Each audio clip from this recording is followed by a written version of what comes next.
নমস্কার। শ্রীমদ্ ভাগবত গীতা দ্বিতীয় অধ্যায় সাংখ্যযোগ শ্লোক 23।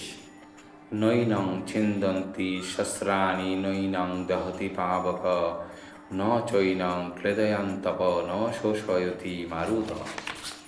ন অর্থাৎ না, এনম অর্থাৎ এই আত্মাকে, ছিন্দন্তি অর্থাৎ ছেদন করতে পারে, শস্ত্রাণি অর্থাৎ অস্ত্রসমূহ, ন অর্থাৎ না, এনম অর্থাৎ এই আত্মাকে, দহতি অর্থাৎ দহন করতে পারে, পাবক অর্থাৎ অগ্নি, ন অর্থাৎ না, চ অর্থাৎ ও, এনম অর্থাৎ এই আত্মাকে, ক্লেদয়ন্তী অর্থাৎ আর্দ্র করতে পারে, আপ অর্থাৎ জল, ন অর্থাৎ না, শোষয়তি অর্থাৎ শুষ্ক করতে পারে, মারুত অর্থাৎ বায়ু।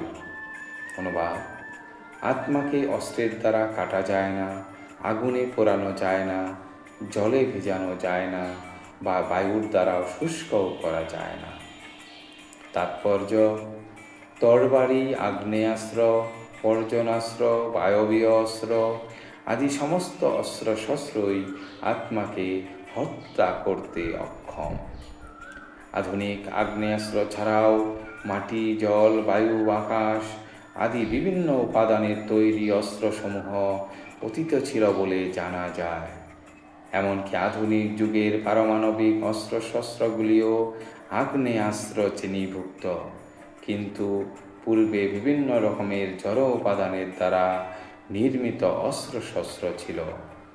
পর্জনাস্ত্রের দ্বারা আগ্নেয়াস্ত্রকে খণ্ডন করা হতো, যা আধুনিক বিজ্ঞানের কাছে অজ্ঞাত, কিংবা আধুনিক বৈজ্ঞানিকদের ঝটিকাস্ত্রের সম্বন্ধে কোনো জ্ঞানই নেই।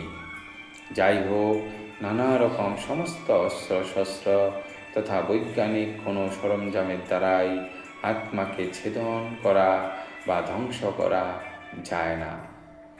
মায়াবাদীরা ব্যাখ্যা করতে পারে না কেমন করে জীবাত্মা নিতান্তই অজ্ঞতার ফলে জড় অস্তিত্ব লাভ করে এবং মায়া শক্তির দ্বারা আচ্ছন্ন হয়ে পড়ে, কিংবা আত্মাকে তার উৎস পরমাত্মার থেকেও কখনো বিচ্ছিন্ন করা সম্ভব নয়, বরং স্বতন্ত্র জীবাত্মাগুলি পরমাত্মার শাশ্বত বিভিন্নাংশ। যেহেতু পরমাণু সদৃশ জীবাত্মা নিত্য সনাতন, তাই তাদের বহিরঙ্গা মায়া শক্তির দ্বারা আচ্ছাদিত হয়ে পড়ার প্রবণতা দেখা যায় এবং এভাবে তারা ভগবানের সান্নিধ্য থেকে বিচ্যুত হয়ে পড়ে।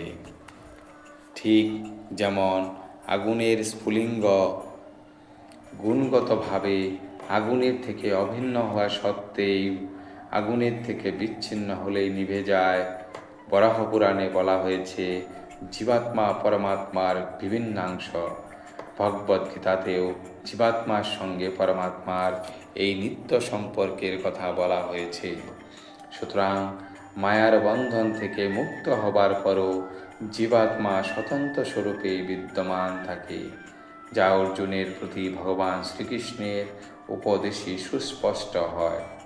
শ্রীকৃষ্ণের কাছ থেকে ভগবত তত্ত্বজ্ঞান লাভ করার পর অর্জুন মায়ার বন্ধন থেকে মুক্ত হয়েছিলেন, কিন্তু তা বলে তিনি শ্রীকৃষ্ণের সঙ্গে এক হয়ে যাননি। ধন্যবাদ।